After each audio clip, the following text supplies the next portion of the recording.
Iron and the opening night act for the Oak and Iron Honky Tonk ER doctor and former lead singer of Fuel, Dr. Toryn Green. Hello. Good morning. How are you guys? Hi. Thanks for having us. Yeah. So it's an exciting weekend for everybody. What are you most looking forward to? Well, we're putting on a crazy honky tonk country show.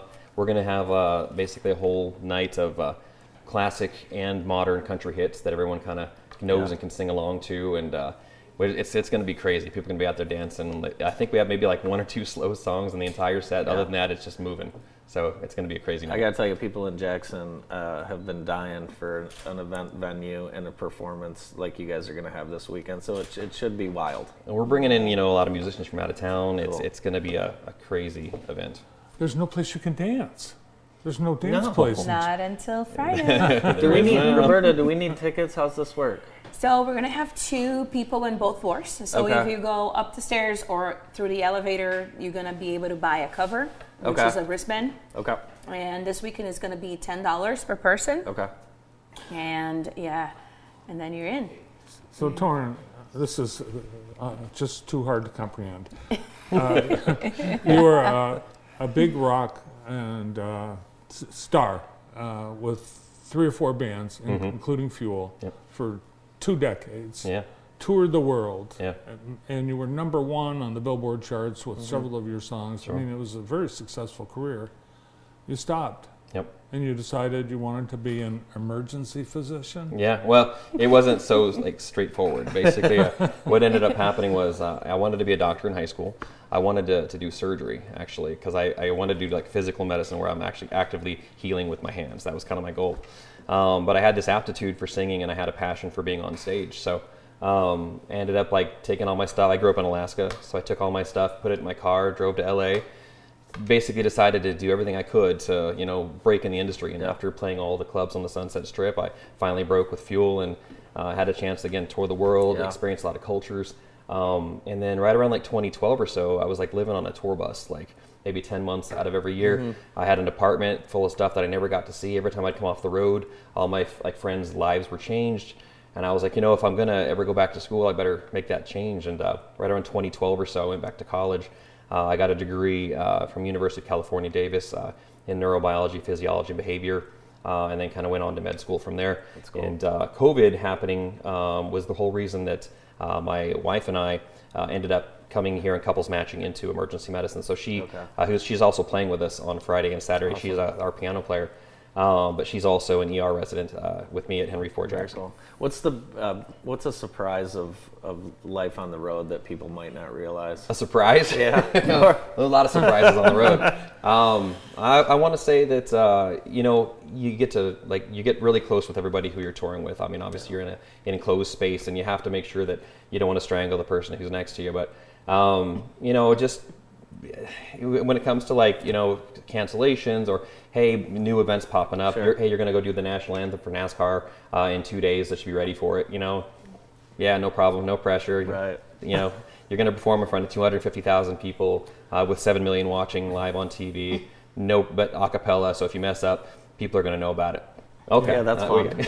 He did that at Homestead. Yeah. Yeah, and you've had a lot of TV appearances and a lot of big hits. So not any of them were honky-tonk style. Yeah, right. Well, there were a few country live performances actually in Los Angeles when I was in a band called Out West. Okay. And the band members at that time were members from another band that I was in called Something to Burn prior to Fuel.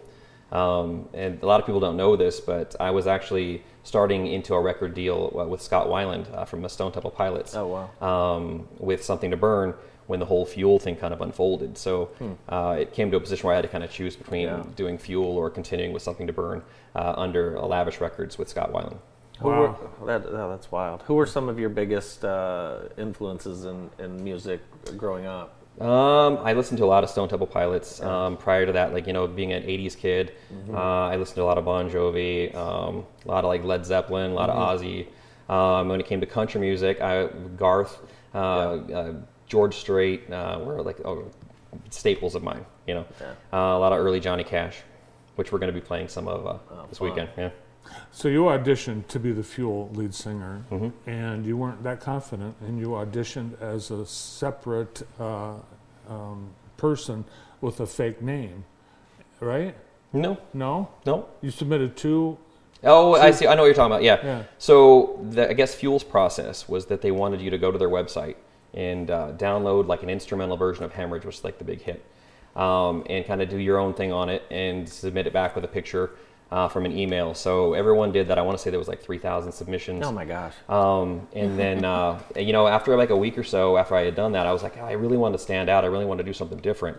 So I went to like some local karaoke store, and I ended up getting like instrumental versions of like Bad Day and Hemorrhage and like Shimmer, and I kind of made a medley of all these songs, and I submitted it from a different email, and just to make sure that they counted both submissions. Yeah. And 3 or 4 months went by, I didn't hear anything, and then all of a sudden I got 2 emails, and they basically said, hey, you know, we want you to show up. You're one of 12 people to show up at this in-person audition in Los Angeles on a certain day, so be ready. And I was on that list twice. So, That had to feel pretty good. that was pretty good. It was a me indicator that Yeah. maybe things might go That's my cool. way. And I think the reason why, you know, I guess the partial reason why I was chosen was me and Brett, we kind of have a similar tone on certain things. So there wasn't a whole lot of ear shock when it came to like Sure. performing the original stuff, but yet my range is a little bit different. So I was able to kind of take the band in a slightly different direction with Angels and Devils. That's awesome. Roberta, we got to talk about Oak and Iron. You've been open now for a little over a week. How's it going? It's been amazing. The community have been showed up, and we are cranking amazing food, deliciousness, and it's pretty cool to watch that building alive again. I can't I'm wait. super excited. I can't wait to see the what the honky tonk looks like. Yeah, I can't yeah. wait to see it. It's going to be awesome. Yeah, we've been working pretty hard on getting everything ready. It's pretty much like ready to go. We just did the last coat on the floors yesterday. Perfect.